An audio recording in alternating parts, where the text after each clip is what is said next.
এই সত্য 8,000 টাকা পাই, কালকের ভিতরে আমার টাকা দিবি। কালকের ভিতরে যদি আমি টাকা না পাই তাহলে কিন্তু বিরাট ফাড়াফাড়ি হয়ে যাবে। তো আমার কাছে নাই, তুই এক কাজ কর, মিমি আছে না, মিমির কাছে যা, মিমির কাছে যায় সাপ। 8,000 টাকা লাগবে? তোমার বাবার এত বড় বিজনেস, তুমি বিজনেস জয়েন করো না কেন? কিছু কথা বলার ছিল। আমার বাবার কোনো ব্যবসা নেই, ইনফ্যাক্ট আমার বাবাই নেই। এতদিন তোমাকে সবকিছুই মিথ্যা বলছি। আমার মা আছেন, একটা ছোট বোন, ও দুজনই গ্রামে থাকে।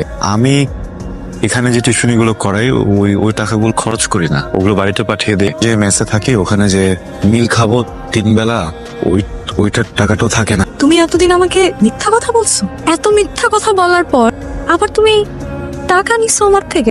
এক্ষুনি আমার টাকা ফেরত দাও। আমি ছেলে মিথ্যাটা বলে টাকাটা নিয়ে যেতে পারতাম, তো তা বললাম। টাকাটা খুবই দরকার, বুঝছো? ধরো ভিক্ষা দিচ্ছ। আর যেন কখনো আমার ত্রিসীমানাও তোমাকে না দেখি।